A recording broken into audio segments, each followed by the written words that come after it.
8. Saya Eka Margareta Setiani, tim 119. Saya Rizky Maulana, NIM 120. Bismillahirrahmanirrahim. Assalamualaikum warahmatullahi wabarakatuh. Waalaikumsalam warahmatullahi wabarakatuh. Selamat pagi anak-anak. Pagi Bu. Gimana anak pagi hari ini? Alhamdulillah baik. Keluarganya baik? Baik. Alhamdulillahirrahmanirrahim. Selama liburan kemana aja? Di rumah. Di rumah ya? Ya, Kenapa di rumah? karena tidak boleh keluar. Oh iya, Benar, ada COVID. Ya, lebih baik di rumah aja ya. Itu sama liburan juga di rumah. Oke, jadi kita di sini akan belajar. Nah, sebelum belajar, mari kita buka pembelajaran hari ini dengan bacaan basmalah bersama-sama. Bismillahirrahmanirrahim. Ada yang tahu kita akan belajar tentang apa? Belum Bu. Belum ya? Oke. Jadi karena kita ada di semester awal, maka harus semangat belajarnya yang benar-benar yang apa namanya? Semangat ya. Oke. Di semester ini kita akan belajar mengenai kepemilikan. Jadi Islam ini hadir untuk menghalalkan kepemilikan individu dengan cara yang benar, dengan mekanisme yang benar. Tidak membenarkan apa? Perampasan. Jadi perampasan dalam Islam itu tidak dibenarkan. Ada sebuah hadis sabda Rasulullah SAW yaitu yang isinya man qutila duna malihi fahuwa syahidun. Siapa yang gugur dalam mempertahankan hartanya maka ia syahid. Man qutila duna damihi fahuwa syahidun. Siapa yang gugur mempertahankan darahnya ia syahid. Man qutila duna dinihi fahuwa syahidun. Siapa yang gugur dalam mempertahankan agamanya ia syahid. Dan man qutila duna ahlihi fahuwa syahidun. Siapa yang gugur dalam mempertahankan keluarganya ia syahid. Nah, di sini nanti kita akan belajar berkelompok berdiskusi. Tapi sebelum itu kita mengamati terlebih dahulu. Nah, di sini ada sebuah tayangan PowerPoint tentang gambar sepeda motor. Ada yang naiki. Nah, maksudnya ini gimana? Motornya itu yang punya yang naikin itu Bu. Iya benar. Jadi motor ini karena ini laki-laki ya. Berarti motornya ini punya Mas Ilham. Berarti ini miliknya Mas Ilham. Ini ada slide selanjutnya. Gambarnya tentang rumah. Ada yang jabat tangan. Maksudnya gimana? Akad Bu. Akad. Akad apa? Akad jual beli rumah budaya. Akad jual beli rumah ini bisa dibuktikan ini ada sertifikat rumahnya. Dengan maksudnya ketika jual beli maka itu adalah bukti dari pembelian tersebut. Oke, jadi kita akan masuk ke dalam materi. Kelompok ini, kelas ini akan ikut dibagi menjadi dua kelompok. Kelompok yang pertama tentang kepemilikan dan kelompok kedua tentang akad. Silahkan duduknya dibagi bergerombol nggak apa-apa, tapi tetap jaga jarak ya. Ya Bu. Ya Bu. Nih, itu ada kertas kasturo. Kita akan membuat mind mapping di sini. Oke? Ya, silakan kalian mencari informasi mengenai kepemilikan dan akad, entah itu berupa pengertian, syarat-syaratnya, atau macam-macamnya sekalipun, atau hikmahnya sekalipun. Silakan kalian bisa di sini dan terus di sini. Waktunya 1 jam cukup? Cukup. Oke, silakan kalian mencari informasi di buku, di internet. Kalian semua bawa HP, ada kuotanya kan?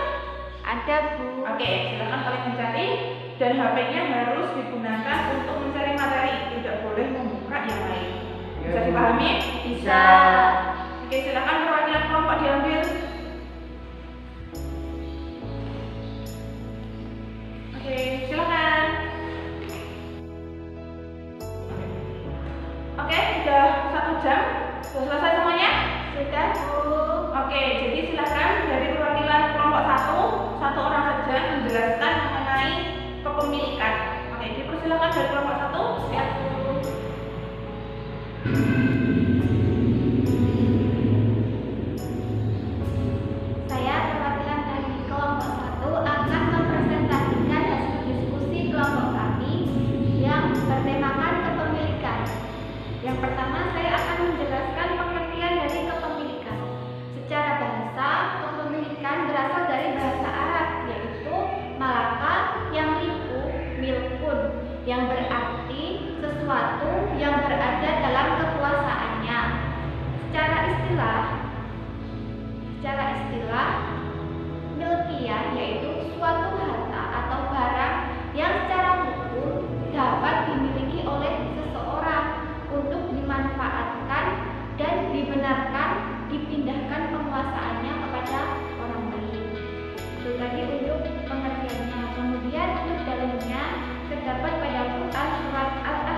yang telah kau berikan mas kawinnya, dan hamba sahaya yang kau miliki, yang termasuk apa yang kau peroleh dalam peperangan yang dikaruniakan Allah untukmu.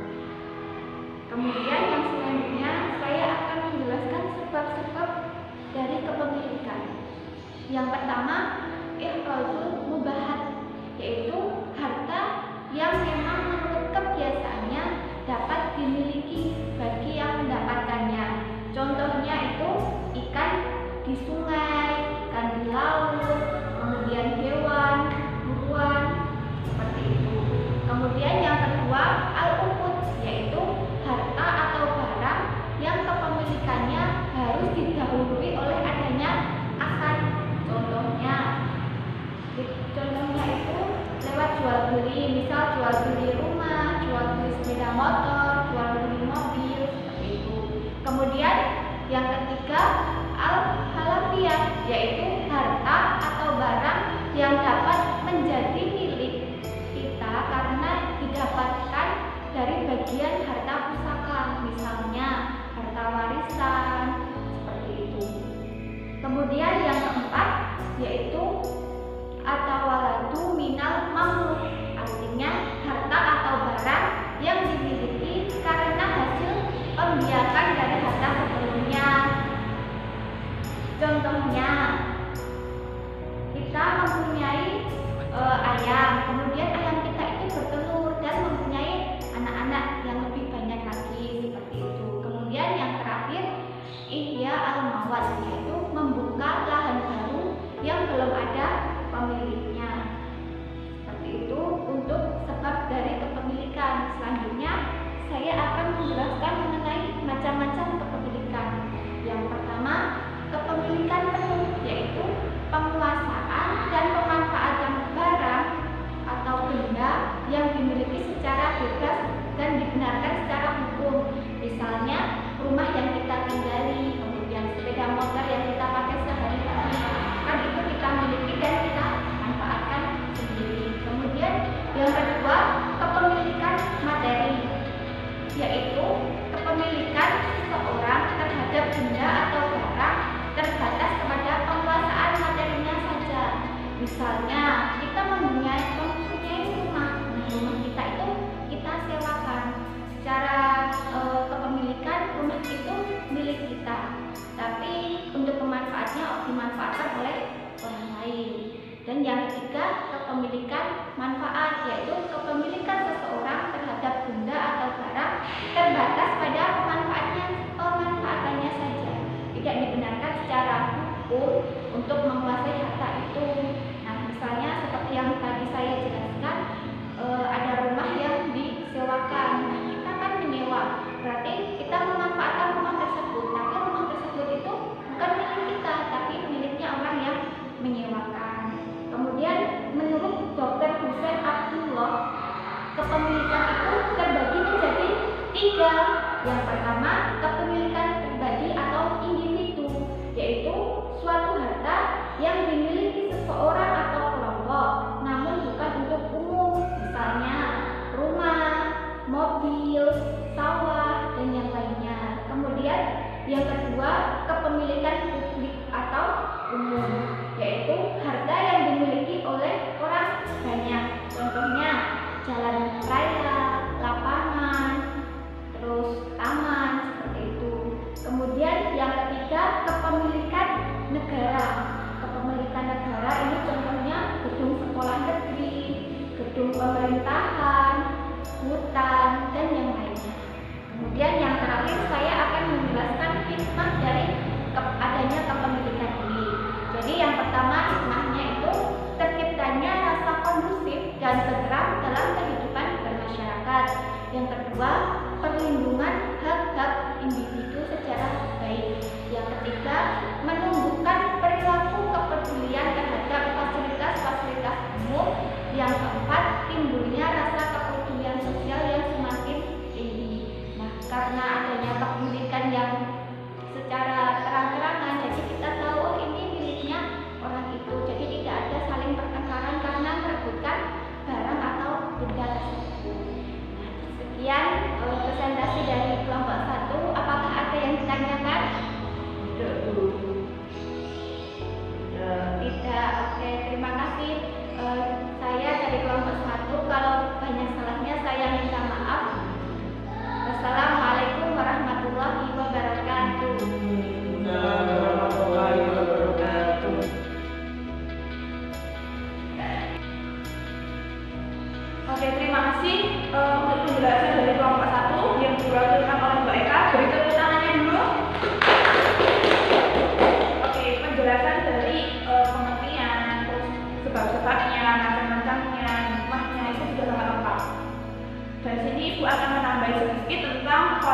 dan ihya al-mawad.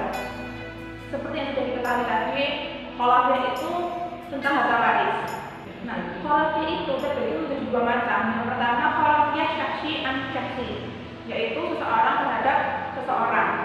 Jadi maksudnya kepemilikan suatu harta yang ditinggalkan oleh pewarisnya sebatas memiliki harta. Jadi ketika kita ditinggalkan oleh seseorang, kita mendapatkan harta waris, kita hanya mewarisi hartanya saja, tidak dengan hutang-hutangnya. Yang kedua yaitu khilafiyah sya'in an sya'in, yaitu sesuatu terhadap sesuatu.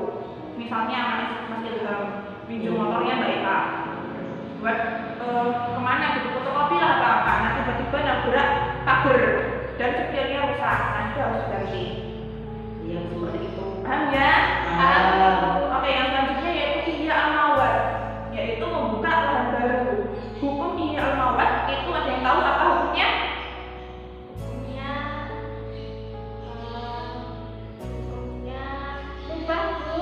Hukumnya jaiz ya, yaitu boleh, yaitu mubah itu. Nah, itu berdasarkan dari hadis Nabi yang diriwayatkan oleh Tirmidzi, yang artinya dari Jabir, Nabi Muhammad SAW itu bersabda, barang siapa membuka tanah baru, maka itu menjadi miliknya. Nah, tapi bukan hanya membuka tanah baru terus itu menjadi milik kita, harus ada syarat-syaratnya. Yang pertama, tanah itu ditandai hanya sekedar cukup untuk keperluan. Jadi seandainya di sini ada tanah kosong, kita membutuhkan tanah itu untuk berkebun, kita membutuhkan 5-10 meter saja. Ya udah, kita mengambil 5-10 meter, tidak lebih dari itu. Yang kedua, sanggup dan cukup alat untuk meneruskannya, bukan semata-mata untuk menguasai tanah saja. Seperti tadi, kita ingin berkebun, Mbak Eka ingin berkebun, menanam apapun itu, Pak, cabai dan lain sebagainya, itu cukup sampai 5-10 meter saja, tidak lebih dari itu. Jadi benar-benar lahan 10 meter itu ada manfaatnya. Ya, bisa dipahami semuanya? Bisa. Oke, jadi setelah ini kita akan lanjut ke kelompok 2, yaitu tentang akad. Perwakilannya sudah siap? Siap. Oke, dipersilahkan. Assalamualaikum warahmatullahi wabarakatuh. Warahmatullahi wabarakatuh. Saya perwakilan dari kelompok 2 akan mempresentasikan hasil diskusi kami yang bertemakan adalah akad. Akad menurut bahasa yaitu ikatan atau persetujuan, sedangkan menurut istilah akad adalah mekanisme yang berarti untuk sahnya sebuah perbuatan, yaitu dalil tentang akad yaitu yang berbunyi dalam Quran surat Al-Maidah ayat 1 yaitu Bismillahirrahmanirrahim, ya ayyuhalladzina amanu a'udzu billahi, yang berarti hai orang-orang yang beriman penuhilah akad-akad itu. Dan masuk materi yang kedua yaitu rukun dan syarat. Rukun akad ada, yang pertama adalah adanya 2 orang atau lebih untuk melakukan transaksi. Kemudian yang kedua adalah sigot, dan yang ketiga maupun alaih. Kemudian syarat akad yaitu syarat yang pertama orang yang bertransaksi barang barakal balik, mumayyiz, dan orang yang digunakan secara hukum. Dan yang kedua syarat barang yang diakadkan adalah dapat dimanfaatkan untuk orang yang melakukan, barang diketahui keberadaannya. Dan yang ketiga adalah syarat sigot, adalah dalam suatu majelis ijab dan qabul harus ucapannya bersambung, merupakan pemindahan hak dan tanggung jawab. Yang selanjutnya yaitu macam-macam. Yang pertama akad lisan dilaksanakan dengan perbuatan lisan. Yang kedua akad tulisan dilakukan dengan cara tertulis. Dan yang ketiga yaitu akad isyarat dilakukan dengan cara isyarat atau kode tertentu. Dan yang keempat akad taati,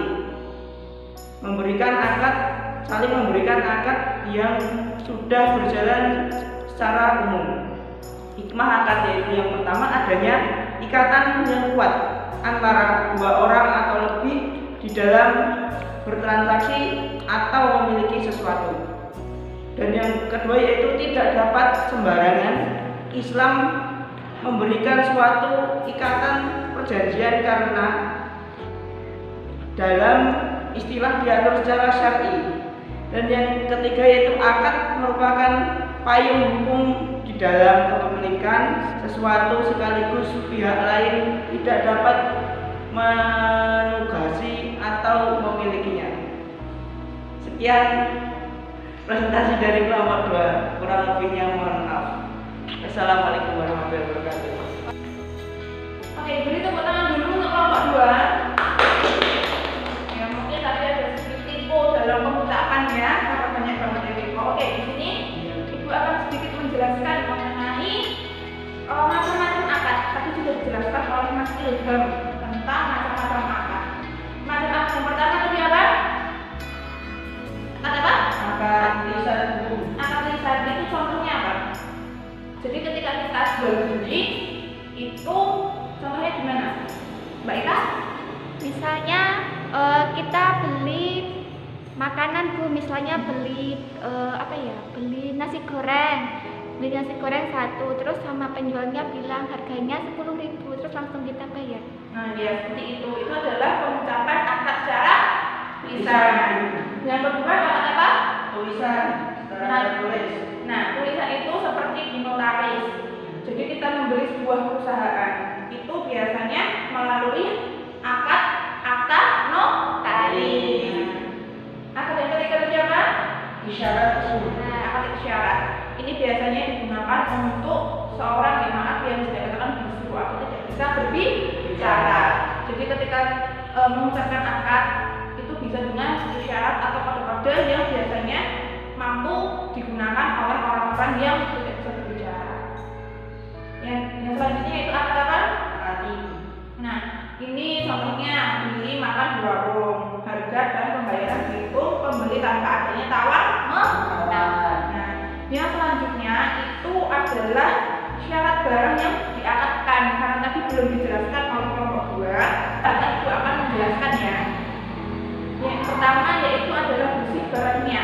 Jadi Rasulullah itu pernah bersabda bahwa beliau itu mengharamkan jual beli babi, bangkai, terus homer dan patung-patung. Jadi itu adalah barang yang kotor untuk diperjualbelikan. Yang kedua itu harus bermanfaat. Kita tidak boleh jual beli kayak serangga, ular, tikus kecuali untuk dimanfaatkan. Ada yang tahu nggak manfaat kenapa kita boleh untuk menjual serangga? Untuk makan burung. Nah, jadi diperbolehkan untuk jual beli serangga untuk memberi makan burung. Jika di rumah punya peternakan burung. Nah, yang selanjutnya yaitu yang bertindak pemilik barang atau yang diberi izin oleh pemilik. Jadi seandainya Mbak Eka ini jualan bolu. Nah, Mas Ilham ini menjualnya tapi tanpa izin dari Mbak Eka, itu boleh atau tidak? Tidak. Nah, berarti harus izin dulu ya. Iya. Kalau istilahnya sih sekarang reseller, benar nggak? Iya. Nah, seperti itu. Yang selanjutnya yaitu dapat dihitung waktu penyerahannya secara syarat dan masa. Jadi sesuatu yang tidak dapat dihitung pada waktu penyerahannya itu tidak sah dijual. Kayak tadi di kepemilikan itu ikan di sungai, kita tidak bisa kayak, Mbak, aku mau beli ikan dong, tapi ikannya masih di sungai. Nah, itu tidak diperbolehkan. Yang selanjutnya yaitu barang yang dibeli harganya diketahui. Kita bisa nggak beli barang? Mau beli tas, pasti kita yang pertama tahu lihat harganya, harganya dulu ya. Iya. Ketika kita membeli tas, kita nggak tahu harganya, kalian bakal beli nggak? Belum tentu ya, karena bisa jadi uangnya nggak pas. Kan kita ngebalik sama uang, ya kan? Iya. Oke, yang selanjutnya yang terakhir yang keenam yaitu adalah barang yang diakadkan itu ada di tangan. Misalnya Mas Ilham mau beli sepeda motor, itu Mas Ilham lihat dulu nggak motornya kayak gimana? Dicek dulu ya, dibuat pergi dulu ya, kayak muter RT atau apa itu ya. Itu nah, berarti ketika kita mau beli motor itu harus ada di tempatnya motornya itu. Nggak boleh kalau kita beli motor tapi bentar motornya belum ada, nah itu tidak diperbolehkan. Nah sampai sini ada yang ditanyakan? Belum, Bu. Belum ya. Jadi bisa kita simpulkan bahwa kita mempelajari dua subtema hari ini, yaitu kepemilikan dan adat. Ada yang tahu arti dari kepemilikan itu apa? Harta atau barang yang secara hukum dapat dimiliki, Bu. Iya, terus macam-macamnya? Macam-macamnya ada kepemilikan penuh, kepemilikan materi, sama kepemilikan manfaat, Bu. Sebab-sebab kepemilikannya apa saja? Ada ikhrajul mubahat, ada al-uqud, terus ada al-halafiyah, Al-Kawalatu minal mamluk. Iya. Dan yang terakhir? sama ihya al-mawad, Bu. Iya, benar. Yang selanjutnya yaitu tentang akad. Akad. Apa itu pengertian dari akad? Ikatan atau persetujuan itu Macam-macam akad apa saja? ada yang pertama akad lisan, akad tulisan, akad isyarat dan akad taati, Bu. Iya, oke. Terus rukunnya akad apa saja? Rukun akad ada 3, Bu. Yang pertama adanya 2 orang atau lebih yang melakukan akad. Dan yang kedua adanya simbol. Ya. Dan yang ketiga adanya maupun alaih. Makut alaih. Iya, Bu. Itu Nah, maksudnya. itu ya. Iya. Terus ada lagi yang mau ditanyakan mengenai materi ini? Tidak, Bu. Tidak, Bu. Tidak ada, semua sudah paham? Sudah. Sudah. Oke, karena sudah paham, tugasnya untuk di rumah silahkan kalian mengerjakan ulangan harian yang ada di LKS halaman 11. Baik, Bu. Oke, tidak boleh tanya teman, harus dikerjakan di rumah, tidak boleh dikerjakan pagi-pagi datang ke sekolah ya. Ya, Bu. Minggu depan kita akan mempelajari bab selanjutnya, yaitu perekonomian dalam Islam. Tapi sebelum itu kita akan mengoreksi dulu tentang PR-nya. Oke? Oke. Oke, jika tidak ada yang ditanyakan dan jamnya sudah habis, kurang lebihnya Ibu mohon maaf jika ada kesalahan dalam pengajaran hari ini. Semoga kita bisa bertemu kembali di minggu depan dalam keadaan sehat walafiat. Amin. Amin.